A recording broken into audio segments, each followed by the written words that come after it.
Welcome back to the Bolt Podcast. I'm Todd Bertsch, your guide on this exciting journey of personal growth and leadership, where my guests and I will share personal stories from our transformational journeys of how small changes can lead to massive results. You'll discover tips on overcoming obstacles, setting and achieving goals, building lasting habits, developing confidence, living a happy, healthy, and positive life, and so much more. If you're ready to cultivate a growth mindset and become the best version of yourself, then let's ignite your growth today. Today's guest is Todd Blyleven, a former professional athlete, Major League Baseball scout, and corporate sports leader. Todd's life changed dramatically on October 1st, 2017, when he heroically aided victims during the Country Music Festival shooting in Las Vegas, where 58 people were tragically gunned down. His journey through trauma, recovery from PTSD, guided by faith and EMDR therapy, has become a beacon of hope and resilience. Todd is also a dedicated husband, father, and advocate for personal growth, inspiring others to walk tall despite adversity. Listeners, I am so excited about this episode. Please enjoy my conversation with Todd Blyleven. Hey, Todd, welcome to the Bolt Podcast, my friend. Thank you, Todd. And what a great name you have. But I really am honored to be your guest. So thank you for having me on. Yeah, man. No, I am honored to have you on the show. That was weird for me to say my name on the show. That was a first. So listeners, if you haven't realized already, Todd and I have a few things in common. First name, we share the same initials, TB, and we have a passion for baseball, specifically in the 78-79 Pittsburgh Pirates. That's right. We also share a passion and devotion to personal growth, which we're going to dig into today. All righty, TB, you ready to get this ball game started? Let's go. All right, ready. man. Man, your story is truly inspiring. Thank you for taking some time out of your day to share your story with us. Like I was saying, every time I watch your YouTube video, I get goosebumps. I've watched it probably 20 times now. There are not many people in this world today that would have done what you did on October 1st, 2017. In fact, as you know, yesterday was a 7-year anniversary of that tragic event. Can you share your experience during that tragic event in Vegas and how did it shape your life? Yeah, I appreciate your kind words, first of all. I'm still very emotional over that. It's been 7 years, but it seems like, especially right now, when you have the anniversary coming up and you have anxiety, you have PTSD that's somewhat in remission most of the time these days of my life, leading up to October 1st, yesterday. For about 3 weeks, you start to go through this emotional feeling, this journey of being taken back. I think maybe, it's in the news. I have a lot of support worldwide. People will send, hey, praying for you, thinking about you on this day coming up. So automatically, mentally, you start getting taken back into that moment, which I'll go into. And leading up to that event, the 24-hour countdown, the day, like yesterday, like you can't concentrate, you can't think really about anything other than what happened. It's unfortunate. Try to get through things. You try to move forward. You put things in the past before you go to therapy, and your body kind of tells you have all these signs. Your neck is hurting. Your speech is stuttered. You've got these headaches. And what I've learned through my journey is how to kind of stop those emotions where they are before they get too far back into me and behind me, and learn how to separate, take deep breaths, know that it's okay to feel the way I'm feeling, because that's our natural human instincts. It's okay to cry. It's okay to call someone and ask for help and be able to just say, hey, I'm having a bad time right now, which I did to two different buddies that are what I call my pals. So it's very emotional. So I apologize to your listeners if I stutter a little bit, hoping that they have compassion to understand what it really feels like when we all go through trauma. And in through this journey that I'm trying to share the relatability of what it feels like to all of us when we've been knocked out. I went to Las Vegas. I've told this story a ton of times, and I think it's always different each time because you remember certain pieces of it. You're getting me on a day there where I'm very emotional.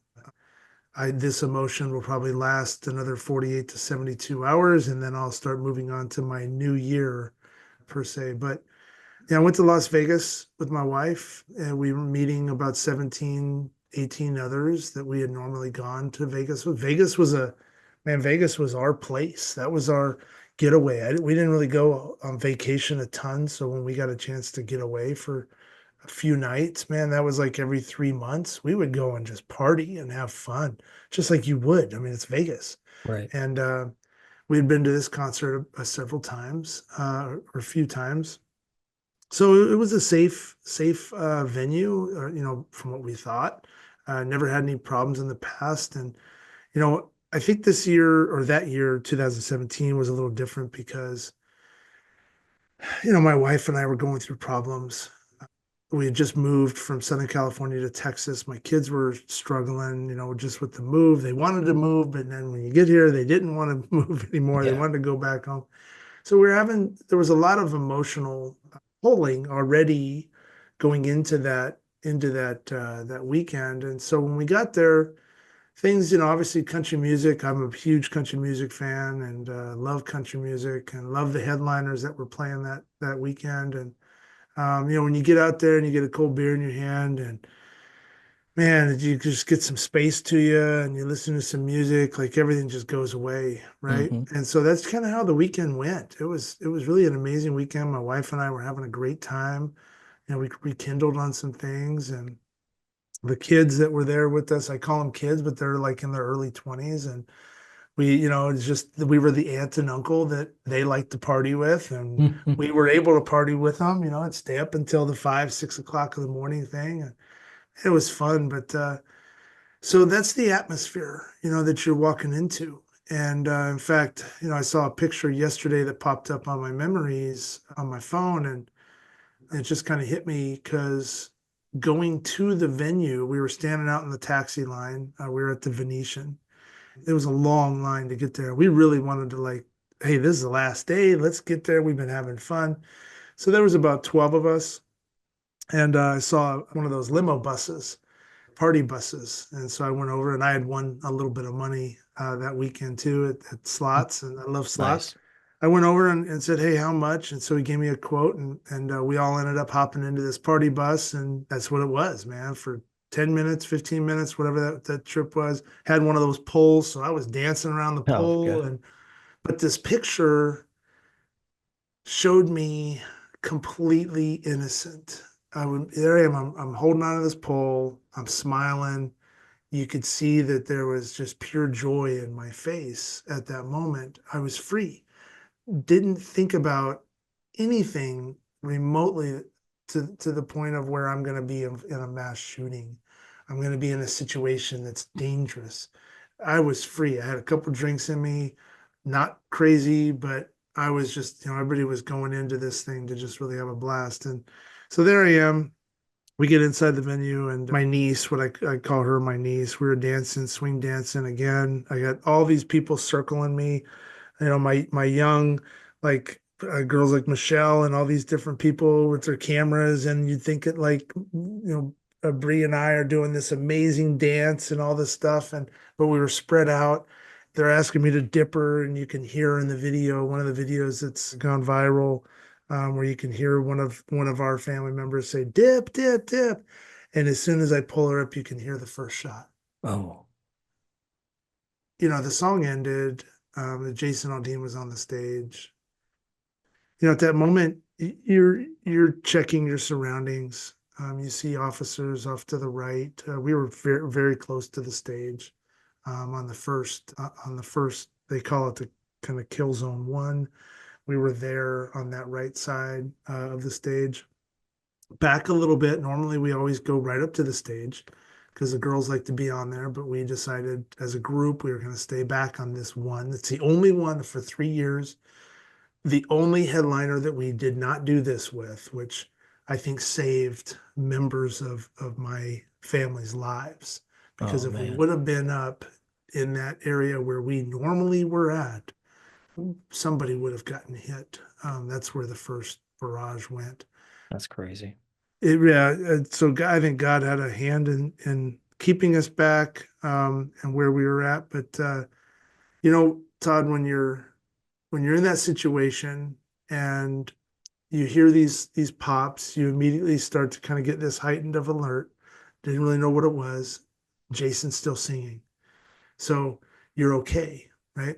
And then the first round of machine gun fire hit, and you're thinking, okay, drive by, from Southern California. Not that I saw drive-bys, but it's close to LA. You hear a lot about it in the news. I remember going to USC to go party with my friends back when I was in high school, and I remember hearing drive-bys, so you kind of like associate, all right, that's a drive-by, but we're protected by this 7-foot retainer wall, concrete, and Jason's still singing. So there's all these things that go through your mind. What you don't think about is, okay, where am I going to go? How am I going to get to safety? All these things, until all of a sudden, the second round starts and we start hearing people get hit, and you start hearing the screams, and Jason runs off the stage and the lights go out, and now you're absolutely in a panic, a fear for your life, and you tell everybody to get down. That's your first instinct. I was down on one knee. Everybody was on the ground, and I looked up, and I had my wife sitting there, right in front of me, my brother-in-law and my other family members, all these young kids. I noticed a muzzle flash, so I knew right away we were getting shot at from across the street at Mandalay Bay. So you instantly, you just do what you're supposed to do. You tell everybody to get up and run. When I think the defining moment for me, when I first realized that this is way bigger than me, was we were running and my wife was in front of me, and all I'm trying to do is run as big as I possibly can, almost acting like a magnet, trying to get the bullet to come to me and not hit my wife. I just wanted to get her out. I wanted to get her home to my kids. I was willing to sacrifice my life for that. And every step I took was just, is a step where you don't know if it's coming, you're going to touch the ground because it's behind you and you can't see it. And so thank God we were able to get out. And when we did get out, I was able to continue to get them to run north, away from the gunfire. I was free, but I helped a man, put a woman down, that didn't make it, and I think it was just her touch. It was her innocence, that innocence that I spoke about before. With coming to the show and the dancing and everything else. Like, here, this poor girl was killed. I knew at that moment I needed to do something. Something overwhelmed me. I said yes, and I kissed my wife, just like you'd see almost out of a movie, where I kissed her. I told her I loved her. I'll try to be okay. I had her run, and then I turned around and ran back in. When I did that, you know, mass panic, everybody's running out. So I'm running against the grain, and I found a woman that was shot. I think that was the first woman. I picked her up right away, grabbed her, and I brought her out right outside these gates called Giles Street, where it's about, I'd say, probably 75 yards from the stage on the east side of the venue, back by where the food truck row was at. And there was a squad car there for parking control, and probably about 3 other people there at the time. And so injured. So I set her down. And then it was like inspiration after inspiration in terms of people just, performing brave acts, where I'm running in and a little nurse, lady comes, grabs me by my shoulder and says, I'm an ER trauma nurse. What can I do to help? Man, put your hands on those people. I don't have any experience in the medical field. So I figured at that moment that's what okay, I had a game plan. That was my strategy now. This person allowed me now to figure out what I was supposed to do. I'm just going to run as fast as I can, grab people and bring them out to this girl, to this lady right here. She's my trusted source. And time after time, I'm doing that, more of those types of people, more first, it's a country concert, more first responders were coming back, more people were following me. And so to fast forward a little bit, and maybe to summarize, after everybody that had reached out to me through Facebook, there was all kinds of different groups that you were invited to. There was a private group through the Route 91 Survivors group. There was a page for Find Your Hero. There were a lot of stories going around, people looking for people that helped them get out. It wasn't just me. I was contacted by a little over 30 people, whether it was friends of family members that were there, family members, people that were inside, telling me these stories of how they saw me come in and grab their friend and throw her over my shoulder and run her out and put her in the back of a truck. And they were just trying to keep up. And next thing you know, I'm gone. And I'm now running around and checking pulses and come up on two women that are dragging their friend out, and which happened to be Rachel Parker from Manhattan Beach Police Department. And she ended up not making it, but I was able to get her out. I was able to get her to a place where people were fighting for her life, and she died with people, good things, like good people, hands on her, not on the turf. Unfortunately, I lost three women in my arms that night, two more at the hospital, Rachel being one of them. Ended up being able to carry a little over 30 people out, probably more. I just kind of lost count after that. We ended up going over to Tropicana once the shooting was over, and we got everybody out that needed medical attention. That Giles Street that I was bringing people out to, it was like a scene out of Gone with the Wind, because what started with three people ended up being hundreds of people. And what started with one blonde haired nurse were thousands of people on top of people helping people out. Corpsmen, law enforcement, first responders, off duty EMTs, all, I mean, imagine anyone in need that needed help, somebody was there for those people. We ended up running over to Tropicana because we heard there was more people needing help. And so there was me and four others that ran over.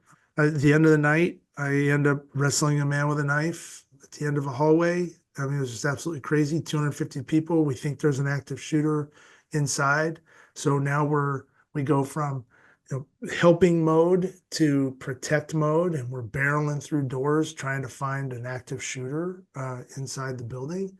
You're putting your life out on the line, and then someone screams, "There's a man with a knife!" And so you're instantly running down this hallway, looking at this man wielding a knife, thinking, "What the hell am I supposed to do? I need a ball." I actually thought, God, I wish I had a ball in my hand, because I'd crow hop and throw it at him or something to distract him or hit him. Right. But I was able to scare him enough with my voice to grab the knife and get him subdued and take the knife away. And that's when SWAT came in for the first time, at least over at Tropicana, and started pushing people into a big ballroom. You're profiling, you're still on high security because there was only a couple officers, and they were kind of going all over the place because, again, you're still thinking there's an active shooter. The whole Vegas Strip you thought was under attack. 26,000 people getting pretty much a stampede of, you had 400 and some odd people shot. You had over I believe 800 that were victimized in terms of their injuries, getting trampled on, whatever that may be. But people are running into different casinos, being shot. So naturally, everybody in those casinos are thinking that there's a shooting right there. So Oh, police were gosh. dispersed Wow. everywhere, bomb threats, all kinds of things. So you thought the whole world was under attack. And I'm getting information from a buddy of mine that was terrorist task force in the FBI, a buddy of mine that was LAPD, Metro, another buddy of mine that was on Obama's detail, national security, So he's in the Secret Service. All three reports were mixed. They're all getting information from LA Metro. They're getting or Las Vegas Metro. But the one thing that I saw was that our first responders, normal people, were all out to help each other. Even sitting in that ballroom, we're walking around, we're profiling, and two officers came up to me and another gentleman. But I had blood all over the left side of me from carrying people. I had it all over my hat, had it all over my face, my hands. And they came up and they said, "Sir, you can stand down." And when they put that hand on your shoulder and you're looking at them and they're all weaponed out, and they've got their battle fatigues basically on, and you're safe right there. I just dropped to my knees.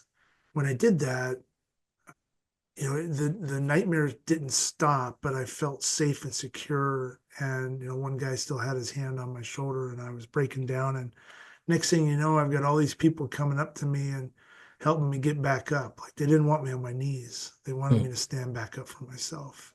Just saying thank you. And so there's a lot more to the story, obviously, but I kind of tried to give you the summarized version of it to try to help your listeners understand more about what happened in that night. I don't even think about the person that pulled the trigger. I've never really wanted to learn about who he is or why he did it or anything else. He's a black figure, he's this dark, kind of shadowy figure to me that did something completely evil and changed the life of not only just the 26,000 concert goers that were in attendance, but all the family members, all the friends, our world. It's the worst mass shooting in American history from a single shooter's perspective. It shaped how law enforcement now secures areas. It shapes how people walk into different venues and security points and all the security people at different venues. Like nobody ever wants that to be repeated. As much as people are trying, because there's been this horrible incident, it's sparked a lot of different education to those that need it to keep us safe. So at the end of that night, I had one or morning, it was 8 hours later, I had 1% battery life left. I didn't know where my wife was at. So I was able to track her down on GPS. She was literally right behind the Tropicana at a place called Desert Rose Casino or Resort. So I knew I had to get there. I didn't know how I was going to get there. They let us out. It seemed like everybody went left. I had to go right to get to her. I'm walking down this scary road on the side of the Tropicana. There's like a little service road to get to where Hmm. she was at. And there's buildings, and I'm thinking, okay, this is it. I'm gonna get hit now. Every step I took, I had that same feeling of when I Hmm. was running originally, scared to death. I'd be scared. Like a lot of times you watch a movie as a kid. I used to always I'd get scared, so I'd think that someone was going to grab me from underneath the bed when I got into the bed, so I'd Hmm. jump into my bed. Right. That's the kind of feeling I had with each step. But I got to her again, another movie scene. It was one of those things where I walked in through the front and she was walking in through the back by the pool, and she had her brother-in-law or her brother and his wife, and we met in the middle of that lobby and kissed and embraced, and it redefined everything that I ever thought in my life was important. I had just had my hands on death. These young girls that took their last breath, I got to hold them. I tell the families and the victims of friends that in that given moment, they did lose their life, that they lost their life with somebody purely trying to save them with love. And so I believe that when they did take that last breath, it was in peace, not in terror. And you hold on to that stuff, right? So, yeah, an incredible journey of Maltov mix of emotions from being completely scared to finding the strength each and every time to run back in. I wasn't in my baseball shape. So for me to do what I did, I truly feel I wasn't alone and I had somebody lifting me up. I have a bad knee, I've got a bad hip. I ended up throwing my shoulder out, ripped everything apart. So I had major surgery on that after that event. Had hernias, still have a bad hip. That's progressively gotten worse. So I had these physical pieces to me too, on top of all the mental anguish. Wow, man. I know it's got to be tough. I appreciate you sharing all that with us, all those details. I can't even imagine. Where do you even start? How do you go forward from something like that?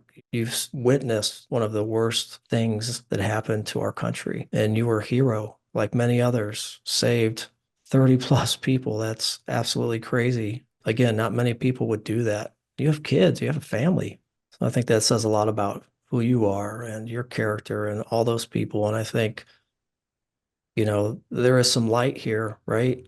That there are good people out there like you and others that are willing to sacrifice themselves for the betterment of others and the community. And we need that in this day and age. A crazy story. And it's like having kids. If you've never had kids, you'll never know what that's like. It's so hard to explain, right? And I think Mhm. I would imagine this is probably similar. You told this story probably 100 times. And unless you were there, you'll have no idea what that's like. Even with all, the details that you did share, but I know it's going to have a huge impact. It already has. How has this impacted you now, Todd? And it's been 7 years. Does it get any easier, Mm. or is every year the same? How do you keep moving forward? What tools do you use? I know you mentioned EMDR, which I wasn't familiar with, so I don't know if you want to spend a little time on that, because that might be Yeah. helpful for others out there that aren't familiar with that have gone through some trauma or some adversity. You had talked about some mind mapping as well. Mhm. Sure if I'm Yeah. saying that right, but how do you do it, man? How do you go forward after something as tragic as that? Well, it's not easy. Now that's my focus in life now is to I get out and I speak. I've got a podcast as well, and I try to share this message of hope and strength and resilience. When I got back to Dallas, and I tell this story because it's so important and it has so much meaning and a life lesson here to anybody that has either been through trauma, been through a relatable experience, been knocked down, or witnessing somebody that's been knocked down and know that they're hurt, especially a family member, a friend, coworker, a teammate, whatever that is. But when I got back to Dallas, I was absolutely destroyed mentally. I didn't know where I was going, how was I supposed to go and give my kids a hug? How was I supposed to go to work? I got to go back to work. I just started this job. I've Mm, got to go to this house that we just moved into. We don't really know anybody here. So I didn't really have much support. And news was already all over, me on it had already been kind of leaked on what I did. And so I get in my truck and we're at the airport and I get this call from my dad's buddy. His name's Lee. He's a 3-year, 4-year kind of or tour combat vet, right? And he says, "Hey Todd, this is Lee. I'm your dad's friend from North Carolina. Yes, sir. I know who you are. I want to share a relatable experience with you. What you did, first of all, I've never done in my life. I ran in. I had weapons. I was told what to do. You went out on your own accord. You didn't have any weapons to protect yourself. I can't relate to that part of what you did. We're different there, but we both ran towards a fire." mm, So he started sharing some things for me to instantly start to build trust in him. And he wasn't just someone saying, "Hey, man, I would have done that too," or something like that. Because, like you just said, if you don't have kids, you don't really understand the patience you have to have sometimes with them in certain situations. Well, if you've never been through that type of situation where you've put yourself on the line and you've run towards adversity and time again, when your body's just in pain, but you keep finding the strength to help because people need your help, and you're putting your life out there, you don't know what it's like. And you don't know how you're ever going to react if a bullet comes your way. It's okay to run. It's okay to take care of yourself. It's okay to go hide. That's what you should do, right? I did that first, and then I was able to strategically run in and out as fast as I could, as safely as I could, to try to help others in need. But so Lee was telling me these things, and I started to build trust. And this is like a 5-minute phone call. And he said, so this is what's going to happen over the next 72 hours. You're going to have headaches. You're going to have nightmares. You're going to second guess your actions. Don't second guess your actions. What you did was amazing. Be proud of yourself. Walk tall for yourself. Bow your chest up. As hard as that's going to feel, you're going to be emotional. That's okay. It took me 3 tours to get to a point where I could let that emotion out with his wife. He told me this story, and he told me about my speech was probably going to be stuttered, all signs of PTSD.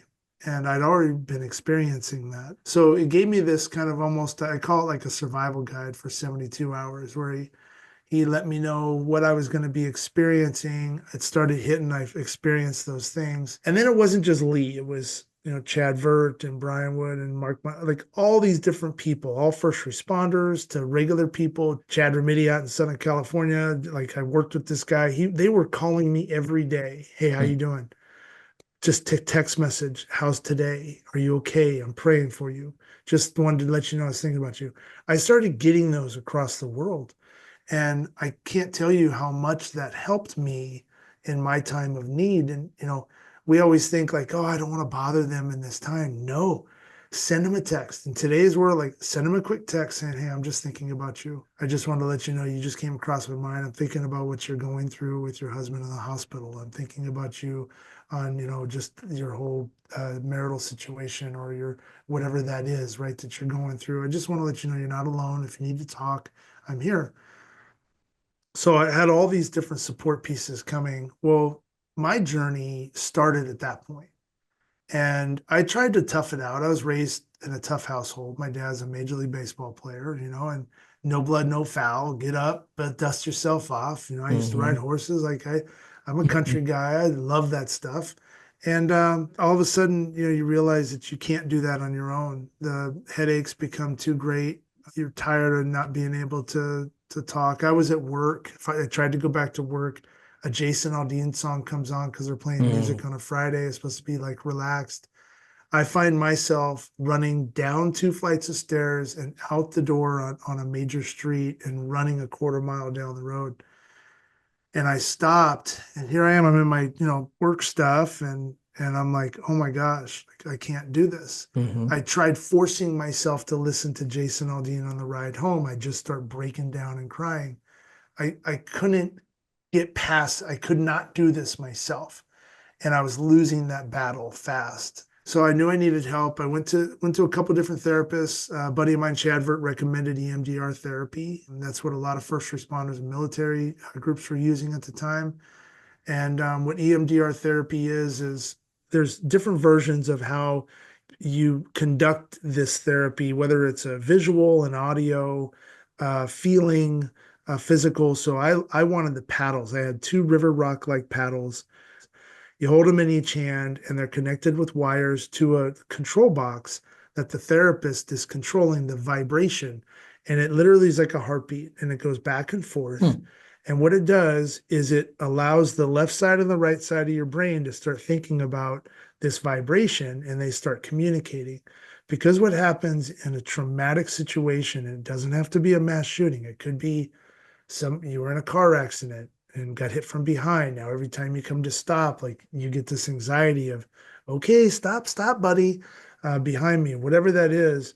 Any traumatic situation you've been in, your brain starts to process things in the back right side, and it almost puts it into this safe, this lock and key, and it lets it out little by little so the rest of your brain can process based on what you've done over your past existence on how you can cope with something so traumatic. So if you were in a car accident, you've probably seen lots of car accidents. You've probably seen it on TV. So you can somewhat cope with that. So it's gonna let that drawbridge down. It's going to allow that information to start flowing a little bit more naturally. But when you're in a mass shooting, yeah, I've seen war movies. My dad and I were big like Western buffs and everything else, but I've never been shot at, right? And so I had a lot of stored information back here in the backside of my brain that kept giving me nightmares, kept kicking me in the back of the skull. My head would hurt, it would pound. It didn't matter how much Advil I was taking. I could understand why our soldiers and why people that have suffered with mass trauma go into drugs, because it's all these demons that are like hitting you all at one time, the anxiety and everything else. But I didn't want to do that. Like I had a doctor want to prescribe me like a couple different drugs to help alleviate my pain and help me go to sleep.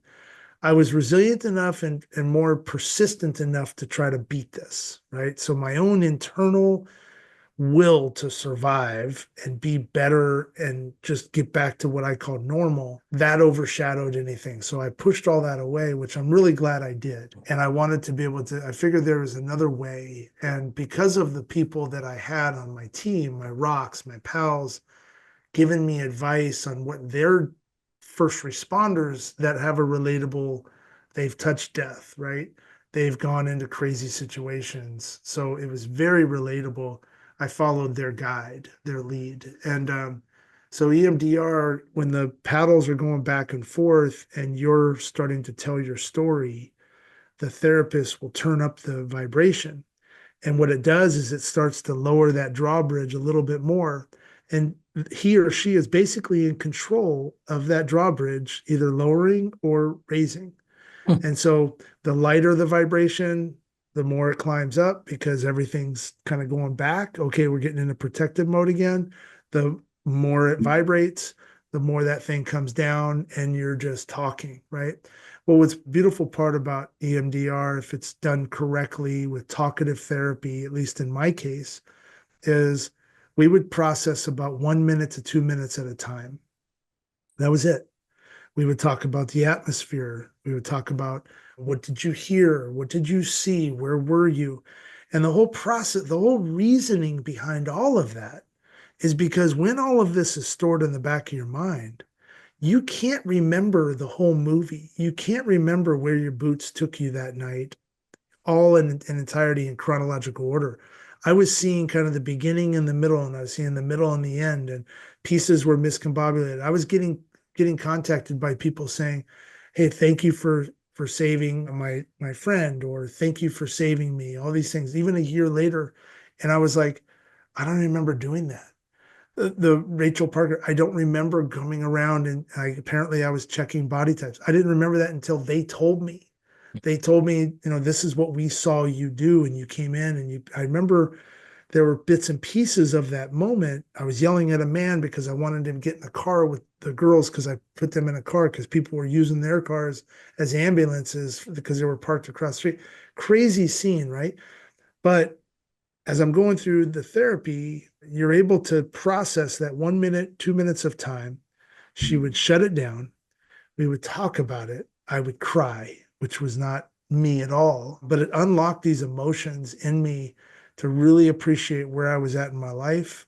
The skies were bluer, the butterflies were more beautiful. I mean, I'm telling you, like, it just reset my existence of who I am, why I'm here, what kind of father am I, what kind of husband am I, what kind of a friend am I, what can I do to help others. I found a therapist that I could speak with. I got past my, I call it 8 second test, where she could handle what I was saying, which is also really important.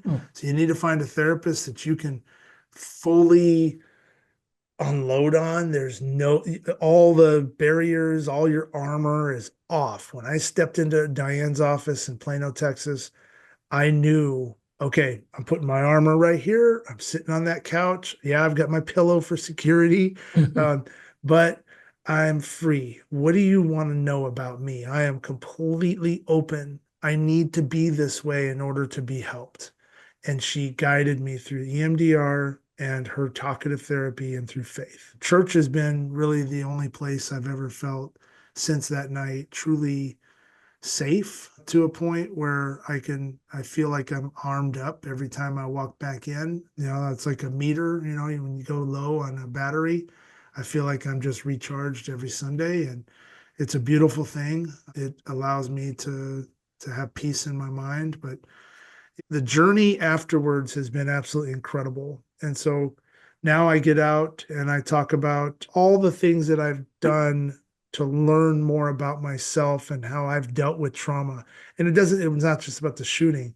I mean, I've pulled people out of cars before as a scout. You see a vehicle rolling and you pull off the road super fast and you're pulling families out, or a man out of a burning truck when I was 17 and at the Connie Mack World Series in Farmington, a truck rolled and it was just a big old guy and the truck was on fire and me and two of my buddies and I ran in and grabbed him and pulled him out. All these different things that you think about on like, why did I do all that? I put all in the back of my mind, right? And so allowing myself to now talk about those things and share my emotional experiences has really unlocked a beautiful side inside of me. And that's what I try to do is share now how you can get to that place, how you can overcome your trauma. You're never, ever, ever going to get rid of it. It's not going to go anywhere. So now, how do you learn how to keep it out in front of you? And that's what I talk about with the mind mapping is keep your trauma out in front of you where you can see it. How does it react to you when you're in a crowded place? How does it react to you when you have a lot of work coming on your desk and you've got anxiety? How does it react to you when you're a young father or a young mother and you've got to pick up your kids and you've got bills and you've got work and all these things? How does your trauma make you feel? You go back there a lot of times in your mind because it was such a traumatic event. So how do you learn how to walk with that, right? And live with it and embrace it. And that's through the EMDR, that's through meditation, that's through relaxing, just even separating. Like for me, if I go into a crowded place now, I'm immediately checking security points, right? I'm immediately understanding within 5 seconds, I could tell you, okay, something goes down, I'm going here. So I'm finding my exit point. I'm finding out how to protect others, or I'm thinking about how I can go to the threat and eliminate, right? But when that anxiety is kind of coming up to a point where I can feel that trauma now getting back on me, it's getting a little too close. It hit these meters. If there's alarm one, there's alarm two, I can start to feel it. Then I separate, I go into a bathroom where it's quiet. I'll step outside the venue. I'll just breathe a little bit. It doesn't have to be long. Sometimes it's a few seconds. Sometimes it's a couple minutes. I just relax. At one point, I was down in the stockyards down in Fort Worth. I took a little walk. It was about 5 minutes, but I'm able to now reapproach where I was at in a better way. The anxiety meter's down, right? And I can go and have a good time. So I'm still able to live my life. I'm still able to really enjoy myself. And it's empowerment. I own this now, right? Even as emotional as what I get around this time of year, I still own that. I know how to separate. Yesterday was really tough for me. And I did a lot of like walking around and separating and trying to just clear my mind a little bit and bring everything down and make sure that that trauma is not going to come back on me anymore because of what I've learned and the hard work I've done to try to really understand who I am. And that plays into sports, it plays into business, it plays into our everyday life, or teachers, anyone that's dealing with anything that might deliver some anxiety in your life. It brings you peace. And I can feel peaceful. I feel like I'm joined at the hip with God and Jesus. And I know I've got my guardian angel that wraps his wings around me every once in a while and says, hey, it's going to be okay. You're fine. Just take a deep breath, slow down. And I do. And then you take that next step forward, right? So a little long-winded there, but that's kind of the aftermath, the journey of it, what you go through, and now that's what I try to help others with. Man, thank you for sharing that, Todd. I think it's a true testament of resilience and hope. So I know that you started your own business and you were in the corporate sports world. Are you still doing that too, or are you really going to devote to keynote speaking and spreading your message? Yeah, no, I grew up in sports, and I love the sports industry. I own a sports technology company that I built a baseball scouting application, allows coaches to basically use your phones and tablets to evaluate players instead of pens and paper. It's built off an MLB type mentality. I love doing that. I work with USA Softball. I love that. I'm their chief marketing officer, and so I still get to have that corporate vibe and go out and create partnerships and try to help USA Softball grow. I mean, they're going to be in the Olympics in 2028, so I'm honored to be a part of that team. It's a great group of people, a great organization. So I love that part of my life. I don't anticipate that ever going away, but getting out and speaking and my podcast and doing other things to help people become more resilient in their life, that's definitely a goal. And I'd like to get out and speak as much as I possibly can. Yeah. No, that's great. How has this shaped your leadership skills? Because I assume in that type of role, you probably have some direct reports. I'm sure this had an impact on how you lead. Yeah, I think I've always had more of a leadership type mentality. Sports taught that to me, gave me the confidence. I was pretty good. So, I played pro ball and I always took the initiative to try to help others. So I think I've always had that leadership role. But now knowing that in a defined moment of severe, complete tragedy, I stepped up. I went forward. I threw my life out there and I would do it again over and over. I know how I will react now in a face of danger. I've done it multiple times, but in the grand stage, I did it. So when it comes to leadership, I've already accomplished what I need to accomplish. It's not about me. Leadership is never about you. It's about serving the others to help guide them to get them to a place where they can understand how they can be successful step by step. Too many times we all want to like jump in and go, "Oh, yeah, I did a great report. Now I want to get promoted," or Hmm. "I pitched really good. Now when am I going to get called up?" Whatever. "Oh, I'm moving up in the lineup because I went 3 for 3 today." Whatever that is, right? That's not reality, right? It's how do you reshape the consistency of what you're doing, create positive patterns to be able to then guide others and help the whole team move forward. And when you do that, you're recognized as the power player. You did a great job. Look at how you did a great job in your department or with your company, or a great report, but that wasn't all done by you, right? So yeah, I've really focused more on separating my own existence and my own ambitions and what I want in terms of from the from the corporate side. It's just about helping others. It's about empathy. I talk about this. I spoke to a business guy the other day, and as a CEO of a company, and he was talking about how he's just a little bit disconnected to the younger generation in his workplace. And I said, man, Rob, why don't you just make something up? Go up to one of your managers, step into their office, and that maybe he's a coach or he's got kids and somebody that you maybe had a hard time disconnect or connecting with. And why don't you just say, hey man, like Rob, you want to go grab a coffee and let's just talk because I got a question about my kids and you're a sports guy and my kid's playing baseball right now. And I just want to talk to you about a little something. All of a sudden, Rob isn't thinking about his job. He's now connecting you on a very personal level. You've become human to him, right? You're now touchable, you're attainable. You were sitting up on this pedestal because you were so distant and far away, and you're the king of this whole castle. But now you just went right down into his level. You guys are going to share this coffee. You're going to get a chance to know him. And what's going to happen? Rob's going to walk by your office next time and he's going to say hi, or he's going to step in and go, hey, how'd you do with that situation? Like, how's your boy doing?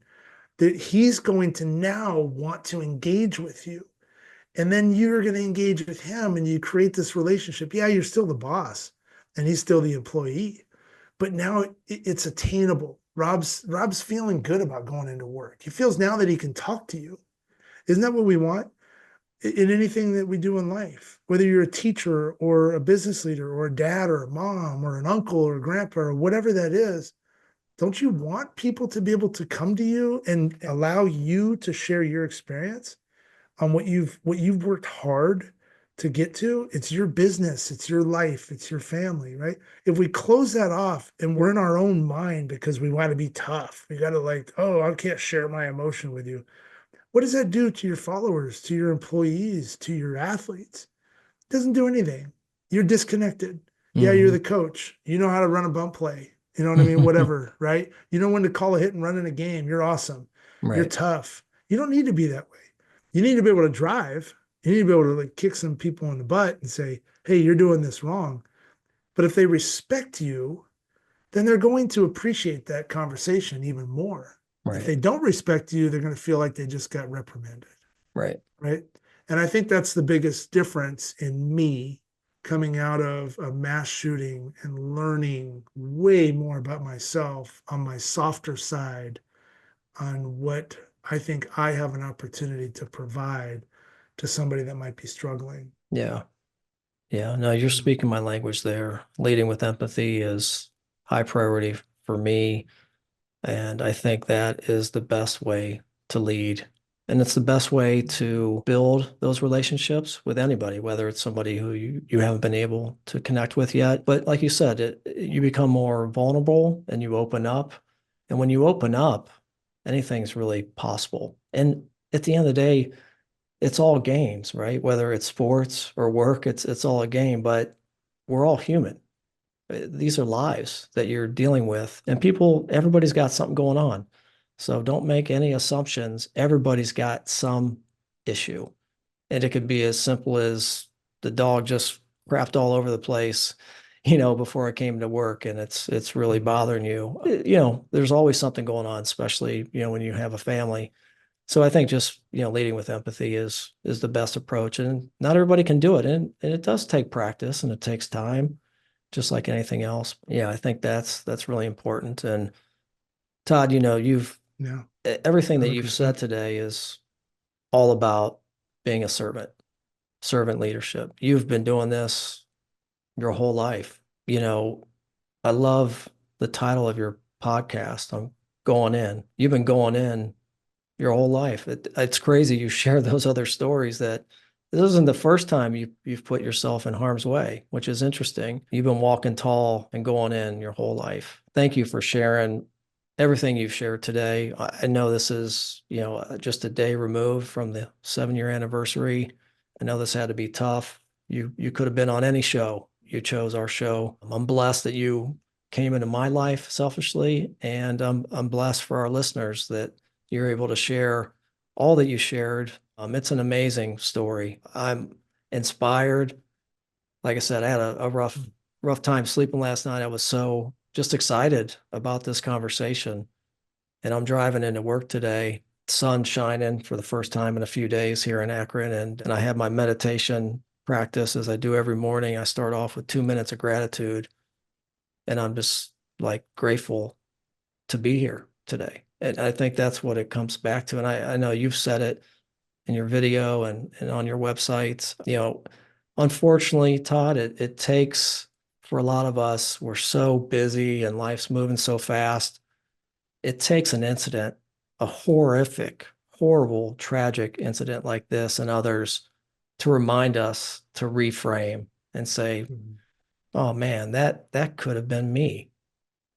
I need to really be grateful for every day, for every breath. Because, like you said, you just don't know. And you didn't. You went into the line of fire literally time and time again, and you didn't know, but you did it and you stood tall. So I'm just blessed to have met you and to be in this moment with you. I'm excited for you, the growth that you've endured, the transformation that you've been through is also extremely inspiring. A lot of people need to understand that there is hope and you can get help and you need to get help. We all need to get off our island.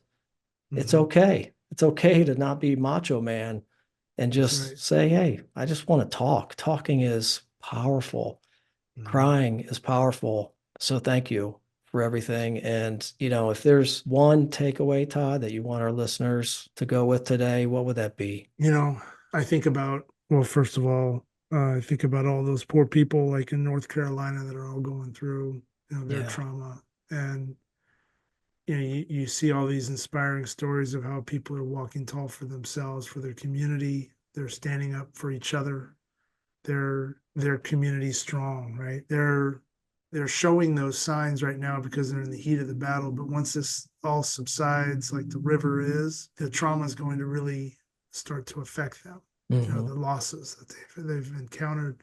So I'm praying that people can embrace this emotion and learn more about themselves and how they can continue through time being there for their community and for others that may have this challenging piece. And to answer your question, when I got back and my daughter I was putting my daughter in bed, and my kids both were woke up because someone said, "Hey, your parents are in a shooting," so they had to watch the news and everything else. But my daughter, I was putting her to bed, and she said, "Daddy, how come there's so many bad people in this world? And how am I supposed to go back, to school now?" And I said, "Baby girl, there's more good people in this world than there are bad."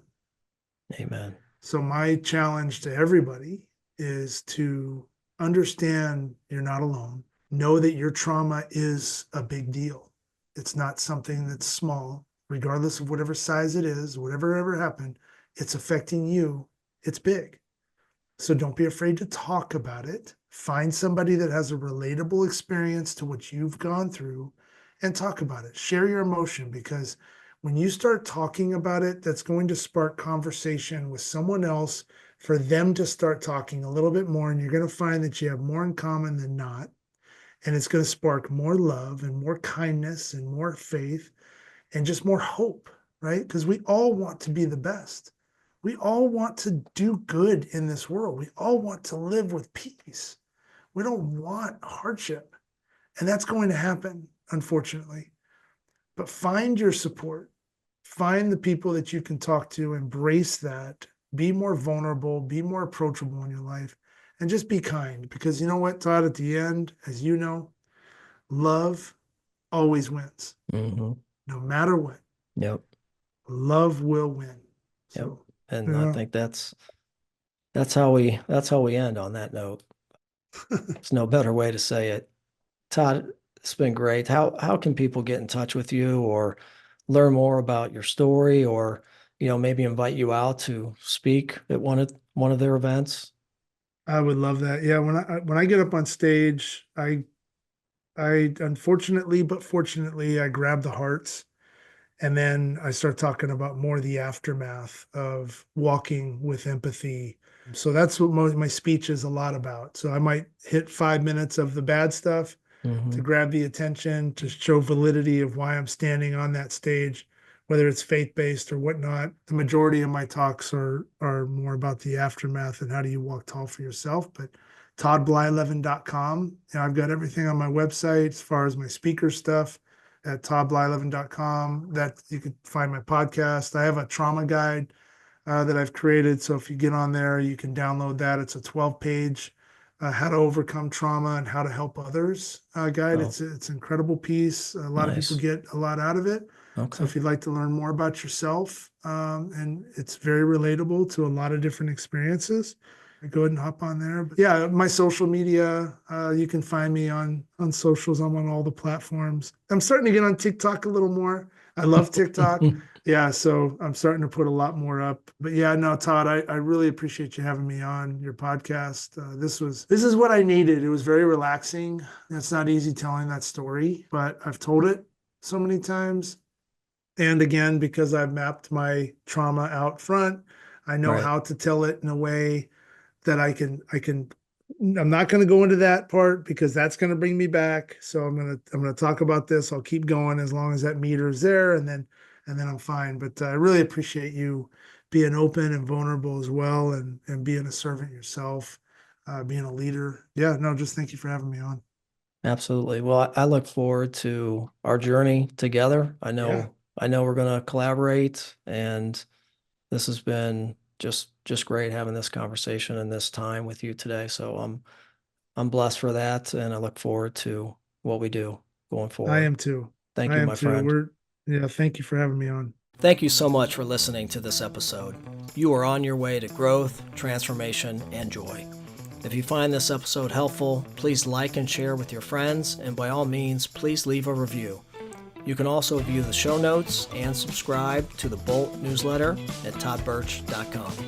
Remember, real change takes time. Start small and watch the growth take shape.